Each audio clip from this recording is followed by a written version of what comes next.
Olá, gente, tudo bem? Nesse vídeo, a gente vai ver quais são os tipos de gráfico que o Excel permite construir. Esses gráficos ficam aqui na aba Inserir, dentro desses quadrados aqui. Cada um deles representa alguns tipos de gráfico. Então, a gente vai passar agora por eles. O primeiro deles são os gráficos de barra ou colunas. São esse primeiro quadrado aqui. Eles têm três tipos, tanto de coluna quanto barra, que tem cada um deles na versão 2D ou na versão 3D. Então, o primeiro tipo é o mais simples de todos. Eu tenho os dados da tabela e eu vou plotando em cada um dos valores do eixo X, um do lado do outro. Então, no caso aqui, eu tenho qual é a quantidade de operários por setor, cada setor em cada mês, plotado um do lado do outro. Eu também tenho, daí vale de novo, tanto para barra quanto para coluna, os gráficos, as colunas empilhadas. O que significa isso? Significa que está um em cima do outro. Me ajuda a ter uma ideia do total. Ou seja, somando todos, quanto eu tenho. E eu tenho também os 100% empilhados. O que seria os 100% empilhados? Ele me mostra a porcentagem de cada um. Como foi possível ver pelo outro gráfico, a quantidade é diferente da soma, mas aqui ele não mostra a quantidade absoluta. Reparem que aqui está o eixo está como 100%. Então, o que isso permite ver? Qual é a porcentagem de cada elemento dentro do total, para conseguir dizer a importância do elemento. Fica claro como, por exemplo, esse ponto daqui é o subsolo. Como a importância em porcentagem do subsolo, independente do número total, cai conforme os meses avançam. E eu tenho isso tanto 2 quanto 3D, quanto no formato de barra também. A diferença de barra e coluna, geralmente, depende da quantidade de dados que você tem. Aqui, se vou pegar, por exemplo, barra, eu tenho apenas 5 meses. Se eu tivesse, talvez, 12 meses ou 2 anos, ia ficar mais adequado o formato barra. Por quê? Porque ele cresce para baixo. Enquanto se eu tivesse no formato coluna, ele ia crescer para o lado, podia ficar espremido em algum momento. Eu tenho também aqui o gráfico de linha. São esses gráficos daqui. Eu tenho a linha simples, a linha com marcador. A linha com marcador... desculpa, esqueci de selecionar o novo gráfico, eu estava editando o gráfico anterior. Vamos lá agora sim. A linha com marcador mostra onde estão os pontos. Ele põe um pequeno pontinho onde seriam os valores da tabela.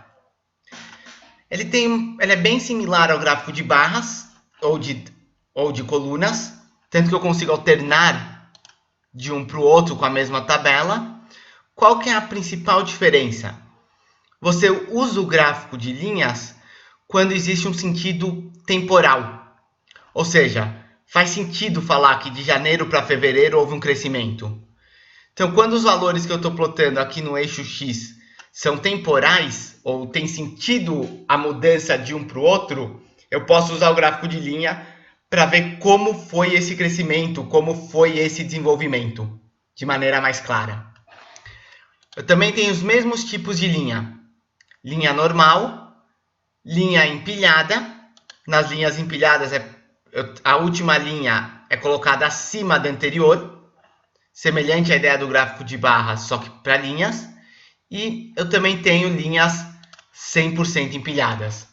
Repare que nesse caso a última linha acaba sendo reto. Um retão, e daí eu tenho as diferenças em termos de porcentagens entre uma linha e outra. Próximo tipo de gráfico que eu tenho é o gráfico de pizza. Ele é um gráfico que serve para mostrar a porcentagem de determinados valores em função de um total. Então, ele pega do círculo e marca aquela porcentagem em área do círculo, daquele valor. Eu tenho a pizza simples, tenho desculpa, de novo, selecionar o gráfico, pronto.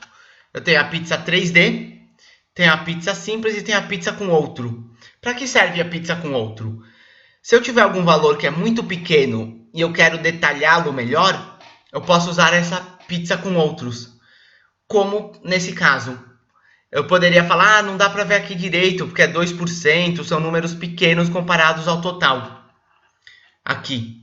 Poderia falar, não dá para ver muito direito, comparar. Então eu poderia agrupar eles no função outros e fazer um outro gráfico de pizza destes outros.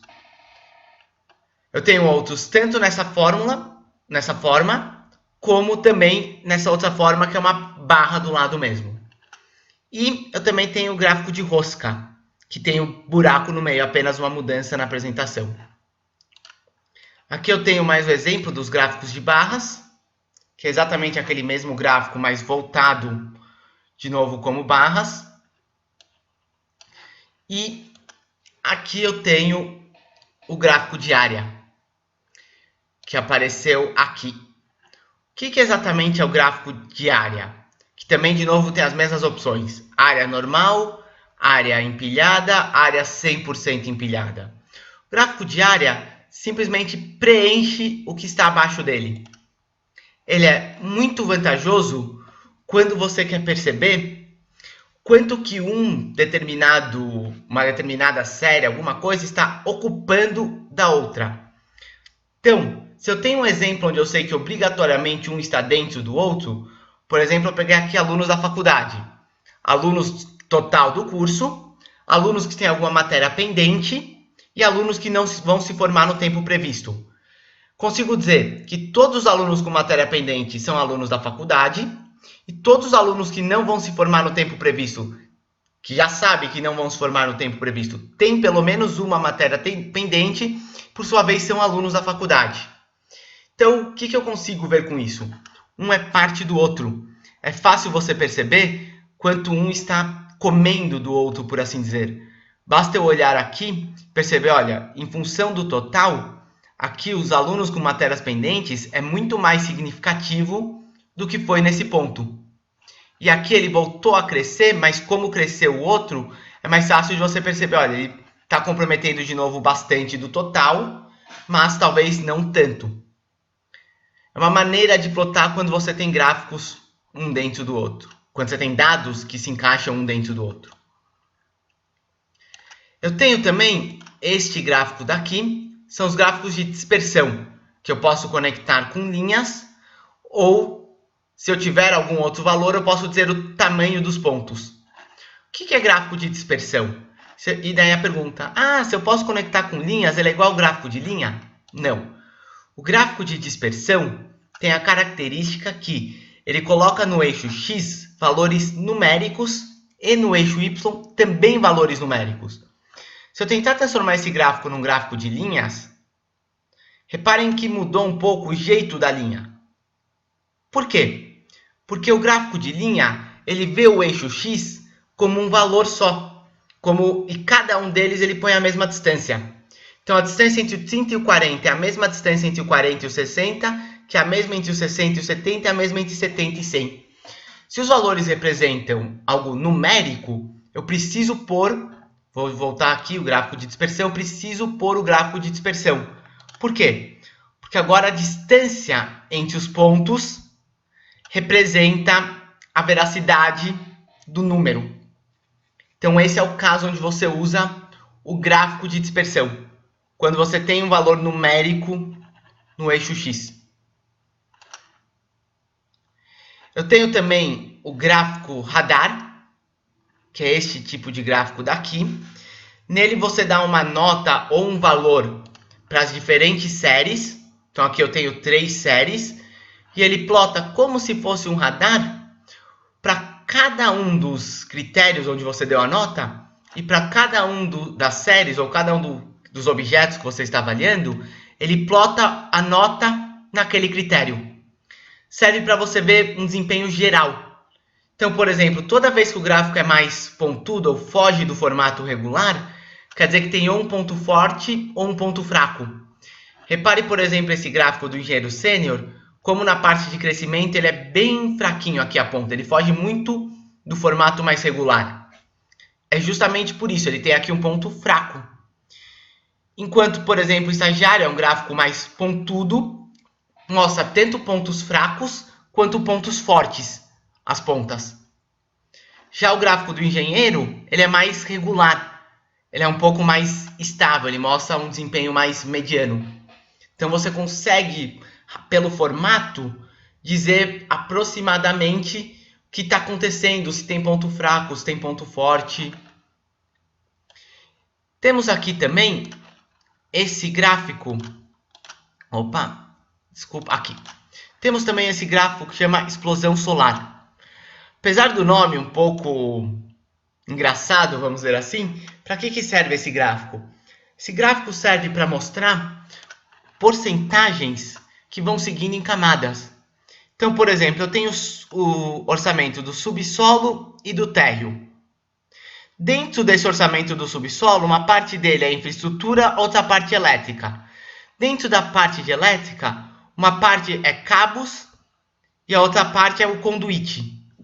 Então, repara como eu vou dividindo cada um deles em valores e eu vou conseguindo ver, em termos de porcentagem, quanto cada um deles representa. Então, eu consigo dizer aproximadamente que o térreo está quase 3/4, o subsolo, desculpa, é quase 3/4 do total. O térreo é mais ou menos 1/4. E eu consigo dizer disso, o elétrico está dividido com infraestrutura, é mais ou menos 2/3 elétrico, 1/3 infraestrutura. E assim por diante. É isso que esse gráfico representa. Ele vai mostrando em camadas e vai dividindo cada camada em etapas. E você consegue ver quanto cada um deles representa. De maneira similar, eu tenho também aqui o gráfico que é o mapa de árvore. Ele serve para mostrar exatamente a mesma coisa, só que ele tem a divisão um pouco diferente. Em vez de circular por camadas, aqui ele dividiu por cores e foi quebrando cada cor nos diferentes elementos. Eu tenho também gráficos mistos, como, por exemplo, esse gráfico de faturamento e número de projetos. O que os gráficos mistos, como esses daqui, o que esses gráficos mistos servem? Eles servem para você plotar em dois eixos dados de grandezas muito diferentes. Então, eu estou comparando, por exemplo, o faturamento em relação ao número de projetos. Qual que é o problema? O faturamento está na escala de centenas de milhares. Já os projetos estão na escala de dezenas. Se eu fosse pôr tudo isso num gráfico de colunas, desapareceu o número de projetos, porque é muito pequeno em relação ao outro. Então, eu posso colocar isso num gráfico misto, e daí eles são plotados em eixos diferentes, e sendo plotados em eixos diferentes, cada um com seu valor, eu consigo ter essa comparação. Nota que o número de projetos com faturamento é algo que faz sentido, só que para poder ver, eu preciso dessa questão dos eixos diferentes. Por isso que um eixo do número de projetos está na direita e o eixo dos valores está aqui na esquerda. E, para terminar, eu tenho aqui o gráfico de faixa, que são esses gráficos que ele chama aqui de gráficos de ações. O que seria esse gráfico? Ele permite eu pôr um ponto médio, e daí eu tenho o ponto máximo e o mínimo. Eu usei isso, por exemplo, para fazer um gráfico da faixa de orçamento. Eu teria aqui qual é a minha faixa de orçamento, dizendo quanto eu posso gastar com cada uma dessas áreas. E eu tenho o gráfico no estilo pirâmide. Também fica aqui, ele chama funil no caso. E esse, por exemplo, eu fiz mostrando quanto que foi gasto, acompanhando o crescimento dos gastos em cada uma das semanas que o projeto está andando, para fazer uma previsão de fluxo de caixa. Ainda tem outros tipos de gráficos, tem mais detalhes também na criação dos gráficos, mas por enquanto, por esse vídeo, a gente vai ficar por aqui. Acompanhe os nossos outros vídeos, nós temos mais vídeos falando sobre gráficos, falando sobre como criar os gráficos. Se vocês tiverem alguma dúvida, podem acessar, podem perguntar pela nossa página do Facebook ou por aqui. Não esqueçam de curtir o nosso canal para acompanhar as novidades, os outros tutoriais. E vejo vocês no próximo vídeo. Até mais, pessoal!